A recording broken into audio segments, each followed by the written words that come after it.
طبعا. سأعطي الكلمة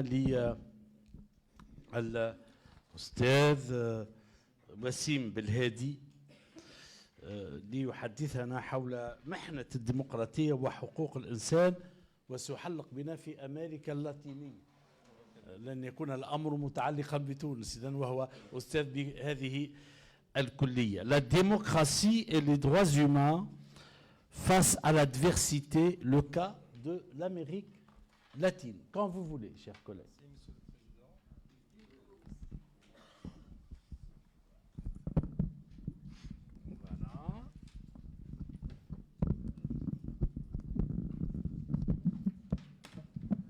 Merci.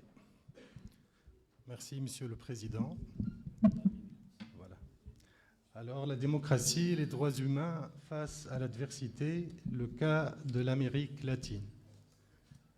Dans une démocratie, les résultats d'une élection libre, transparente et régulière en force de loi. Le problème se pose ici si le peuple détenteur originel de la souveraineté décide d'élire un candidat ou un parti politique raciste, xénophobe, misogyne ou homophobe.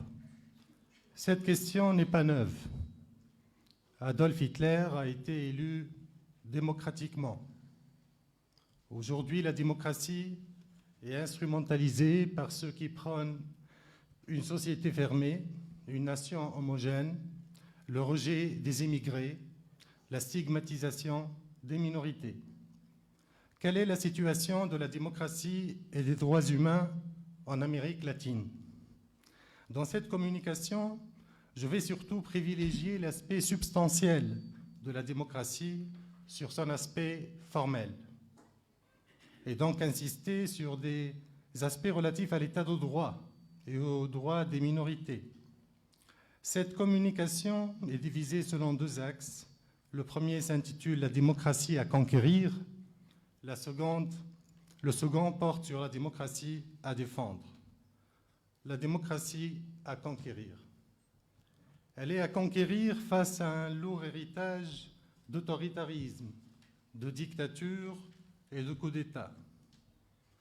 Elle est à conquérir à travers les transitions démocratiques et la garantie des droits humains. Premièrement, face à un lourd héritage d'autoritarisme, de dictature et de coup d'État, le XXe siècle avait été le théâtre de l'émergence de divers régimes autoritaires, oligarchiques, populistes et militaires. À cette époque, la démocratie en Amérique latine a été davantage l'exception que la règle. Le processus démocratique a été paralysé par l'autoritarisme, freiné par les luttes politiques, les coups d'État et les dictatures. La culture politique latino-américaine est caractérisée par l'autoritarisme. Elle est imprégnée par des mécanismes traditionnels de domination politique et sociale. La culture de l'hacienda, la figure de caudillo, ont consacré des rapports sociaux verticaux et un système de domination autoritaire et patriarcal, ce qui a conduit généralement à la domination du pouvoir militaire sur le pouvoir civil et celle d'un état de force sur l'état de droit. La figure du chef naturel et charismatique est omniprésente dans la culture. Il y a là une contradiction avec le modèle démocratique libéral. Au lieu de se baser sur les principes de la représentation de l'individu, le système politique se base sur le clientélisme et la mobilisation des masses. Le césarisme démocratico du sociologue vénézuélien Loreno Lanz évoque dans ce cadre le gendarme nécessaire et l'homme fort qui assure l'ordre. Il y a là, j'espère que vous l'avez remarqué, des similitudes avec la figure du despote juste, al-Mustabid al-Adl, qui caractérise la culture, l'imaginaire des sociétés arabes et dont le professeur Slim Larmeni l'a analysé dans ses écrits. Le populisme latino-américain a également favorisé une culture communautaire qui a marginalisé la notion de l'individu, donnant un accès limité à la citoyenneté. Au Brésil, le régime autoritaire de l'Estado Novo de Getúlio Vargas, dans les années 30-40, a éliminé les syndicats et les partis politiques et a encouragé le corporatisme. Le populisme a éliminé les corps intermédiaires. Il fallait avoir un rapport direct et exclusif avec le peuple. En Argentine, Juan Domingo Perón, dans les années 40-50, a éliminé la gauche de la vie politique avec sa politique sociale autoritaire. La formule populiste et romantique, telle que le peuple ne se trompe pas, était à l'affiche. La démocratie était donc inachevée et défigurée. Je vous laisse le plaisir et la liberté de faire des rapprochements avec ce qui se passe chez nous. Appuyés par les États-Unis, les coups d'État et les dictatures militaires ont dominé par la suite la région.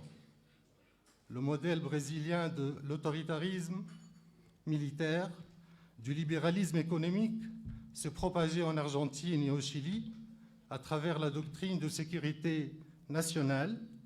La constitutionnalité du pouvoir et des législations était débattue non pas par une cour constitutionnelle, mais au sein même des académies militaires qui légitimaient les dictatures. L'une des rares expériences démocratiques de la région a vu le jour au Chili. Elle a été violemment avortée. Salvador Allende emporte les élections présidentielles de 1970. Il tente avec une coalition de gauche de nationaliser les secteurs stratégiques de l'économie, d'adopter une réforme agraire. Le coup d'État du 11 septembre 1973, préparé par la CIA, soutenu par l'armée, l'oligarchie et les milieux conservateurs, a avorté cette courte expérience démocratique avec l'installation d'une dictature d'extrême droite, et le président élu démocratiquement a été tué au palais présidentiel sous les bombes des putschistes. Deuxièmement, la démocratie à conquérir à travers les transitions démocratiques et la garantie des droits humains. Selon Samuel Huntington, c'est entre 1970 et 1990 que l'Amérique latine a fait son entrée dans le club des pays démocratiques, lors de la troisième vague de démocratisation dans le monde. À la Révolution, ce concept incontournable du paysage idéologique latino-américain succède la démocratie, la loi du marché.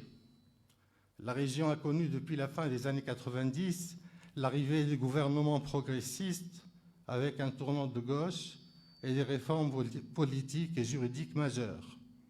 Alors, face à un héritage douloureux de violation des droits humains dans la région, plusieurs États ont consacré une conception ouverte au droit international, avec une priorité des traités et des accords ratifiés par l'État sur l'ordre normatif interne et une interprétation de la Constitution et des lois à la lumière des engagements internationaux.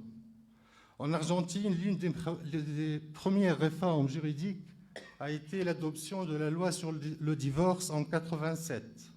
La réforme constitutionnelle de 1994 a supprimé la disposition selon laquelle le candidat à la magistrature suprême devait être catholique. En réaction à l'histoire mouvementée du pays, la Constitution garantit le droit à la résistance pour le peuple. L'article 36 de la Constitution dispose que tous les citoyens bénéficient du droit à la résistance contre ceux qui exercent les actes de force, contre l'ordre institutionnel et le système démocratique. En matière de contrôle de constitutionnalité, l'article 43 de la Constitution consacre la procédure de l'amparo, avec une action en protection des garanties individuelles pour la personne lésée. Au Mexique, la réforme constitutionnelle de 1994 a établi un nouveau mécanisme de contrôle constitutionnel abstrait. Il s'agit d'un recours ouvert à plusieurs autorités, y compris les minorités parlementaires. Alors certains évoquent dans ce cadre le risque ou l'effet de la judiciarisation de la politique, le président de la Cour suprême de justice de la Nation, Juan Silva Meza, préfère insister sur le phénomène de l'internationalisation du droit constitutionnel. En effet, la condamnation de l'État mexicain par la Cour européenne des droits de l'homme dans l'affaire Rosendo Radia en 2009 a eu des répercussions importantes en matière de contrôle de conventionnalité. À partir de cette décision, tous les organes judiciaires doivent mettre en œuvre un contrôle diffus de constitutionnalité et de conventionnalité. Chaque tribunal du pays se voit désormais confier des pouvoirs de garant des droits individuels. En 2011, une réforme constitutionnelle a introduit au titre premier de la Constitution l'expression « droits de l'homme et leurs garanties ». La Constitution et le droit international sont désormais des référents contraignants pour tous les juges du pays. La réforme constitutionnelle introduit les principes d'universalité, d'interdépendance et d'indivisibilité des droits de l'homme. Cette révolution juridique conduit à l'élargissement du bloc de constitutionnalité. Aujourd'hui, la reconnaissance de la notion d'intérêt diffus pour contester une loi consolide la protection juridictionnelle des droits et libertés. Ainsi, la procédure d'amparo s'élargit considérablement et voit son champ d'application s'étendre à la sphère internationale. Deuxième partie, la démocratie à défendre. Elle est à défendre d'abord face à une adversité plurielle et combinée.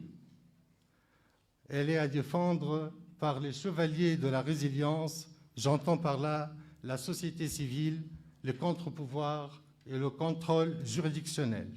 Alors d'abord, face à une adversité plurielle et combinée, il y a le radicalisme religieux et la confessionnalisation de l'espace public. La région est marquée par la militance sociale et politique des fondamentalistes religieux. Lors des élections, les fidèles sont désormais des niches électorales courtisées par des politiciens en manque de popularité. Au Brésil, on consacre de plus en plus l'enracinement du front parlementaire évangélique dans la vie politique. La bancada evangélica se caractérise par sa capacité de mobilisation, spécialement en ce qui concerne les enjeux éthiques et moraux. Les évangéliques essayent souvent d'occuper des postes clés dans les commissions parlementaires afin d'influencer les projets de loi qui concernent l'avortement, les minorités sexuelles et l'éducation religieuse. Des projets de loi et des amendements constitutionnels sont constamment présentés pour domestiquer l'appareil judiciaire et la Cour suprême fédérale. L'objectif est de permettre aux associations religieuses de participer au contrôle de constitutionnalité des lois en leur octroyant le droit de saisine de la Cour suprême. Autoritarisme, populisme et extrême droite. Depuis 2016, le Brésil a multiplié les ruptures avec l'ordre constitutionnel, notamment avec la destitution de la présidente Dilma Rousseff. Certains évoquent un coup d'État institutionnel. La victoire du populiste Jair Bolsonaro aux élections présidentielles d'octobre 2018 a constitué une rupture politique au Brésil et en Amérique latine. On évoque un attentat contre la démocratie brésilienne perpétré par des parlementaires réactionnaires et des milices privées. Jair Bolsonaro a stigmatisé l'opposition, les minorités, les intellectuels et les universitaires. Il a estimé que l'État est chrétien et que celui qui n'est pas d'accord s'en aille. Les minorités doivent se plier aux majorités. Nostalgique de la dictature des militaires, Bolsonaro s'est permis même de critiquer la voie démocratique en souhaitant effectuer une rupture politique. En mai 2009, il a déclaré qu'il est impossible de gouverner le Brésil tout en respectant les institutions démocratiques. Le même discours populiste est tenu aujourd'hui en Argentine. La victoire du Javier Milei à la présidentielle le 19 novembre 2023 signe la défaite du péronisme. Javier Milei a été le candidat anti-système. Milei envisage de diminuer drastiquement l'intervention de l'État. Il a promis lors de sa campagne électorale de supprimer le ministère de la Santé, de l'Éducation, des Affaires sociales et celui des droits des femmes. Il a promis également de revenir sur la loi de 2020 autorisant l'avortement. Milei a remis en question l'efficacité de la démocratie et la légitimité même de l'opposition.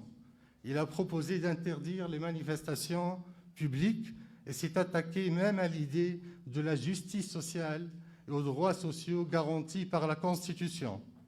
S'il est vrai que le nouveau président ne dispose pas encore d'une majorité au Congrès pour faire passer ses projets de campagne, il peut tout de même gouverner par décret.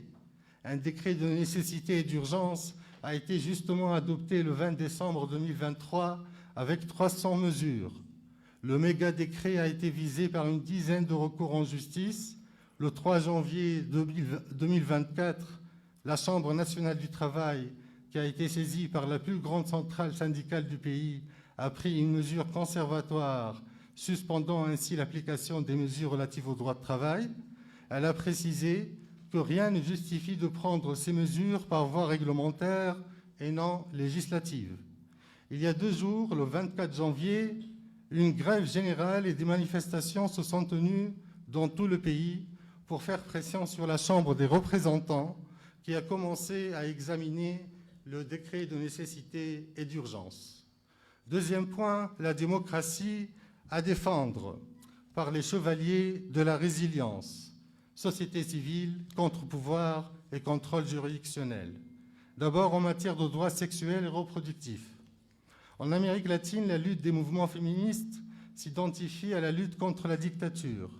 Lors de la dictature militaire de Pinochet, au Chili, les féministes militaient non seulement pour la démocratie dans le pays, mais également pour une démocratie à la maison et une démocratie au lit. Le mouvement des mères de la place de Mai en Argentine est un symbole fort de ce féminisme militant. Les législations relatives aux droits sexuels et reproductifs sont restrictives en Amérique latine. Sur les 24 pays, seuls 6 pays autorisent l'avortement sans aucune condition. Cuba, Guyana, Uruguay, Argentine, Colombie et Mexique. Depuis 2015, le mouvement féministe Ni Una Menos, pas une femme de moins, s'est démarqué par sa lutte contre la vague de féminicides et les violences faites aux femmes. Ce mouvement est devenu le principal mouvement social en Argentine. Il s'est propagé dans le reste de l'Amérique latine et a pris une ampleur mondiale pour englober par la suite les revendications de parité et de droit d'accès à l'avortement. Récemment, il y a eu des avancées considérables dans la région. En Colombie, dans une décision historique du 21 février 2022, la Cour constitutionnelle a légalisé l'avortement jusqu'au 6e mois de gestation. La Cour a exhorté le Congrès et le gouvernement, dominé pourtant par les conservateurs, à légiférer et à garantir que cette dépénalisation soit appliquée le plus vite possible.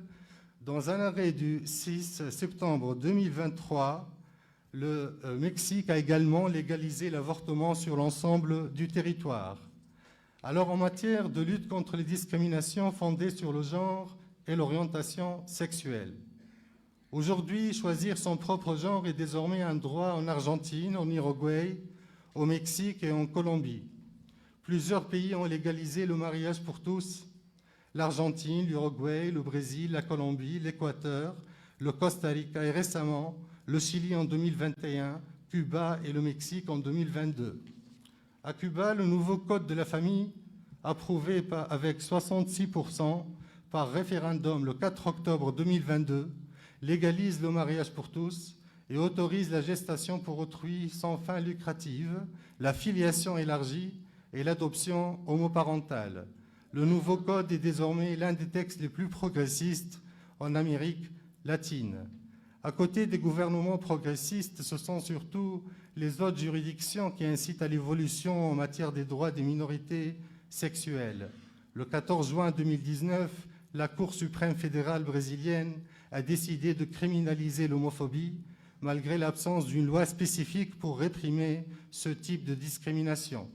La Cour a jugé que l'homophobie s'apparente désormais au délit de racisme, avec une peine de 3 ans de prison. Pour la Cour, le pouvoir législatif était en défaut pour ne pas avoir adopté jusqu'à présent une loi réprimant les comportements homophobes. La Cour interaméricaine des droits de l'homme a rendu le 9 janvier 2018 une opinion consultative où elle a affirmé le droit au mariage pour les couples du même sexe. La portée de l'opinion est très large, puisqu'elle concerne également les autres parties qui sont appelées à légaliser le mariage pour tous. L'opinion consultative fait référence à l'arrêt Obergefell, rendu le 26 juin 2015 par la Cour suprême fédérale des États-Unis. Le 8 août 2018, la Cour suprême du Costa Rica a déclaré donc l'inconstitutionnalité de l'interdiction du mariage pour tous qui figure dans une disposition du Code de la famille. La Cour a donné un délai de 18 mois au Parlement pour modifier cette disposition. Faute d'une nouvelle loi, le 26 mai 2020 marque donc la date de la légalisation du mariage gay au Costa Rica. Conclusion. Aujourd'hui, la dynamique autoritaire se déploie différemment et s'accommode des principes démocratiques. Grâce à la démocratie formelle, les extrémistes et les populistes intègrent la classe politique et réussissent à accéder au pouvoir. Les jeunes démocraties sont déstabilisées par les forces réactionnaires, les crises économiques, l'extension de zones de non-droit et les inégalités extrêmes. La résilience du modèle démocratique résistera-t-elle à ces différents assauts? La réponse à cette question est largement tributaire de la mobilisation de la société civile et du rôle joué par les contre-pouvoirs et les autres juridictions. Malgré l'essoufflement enregistré des gouvernements progressistes, une lueur d'espoir est permise. Elle nous vient du Chili et du Brésil, où on enregistre une alternance politique au pouvoir avec la défaite de l'extrême droite et du populisme.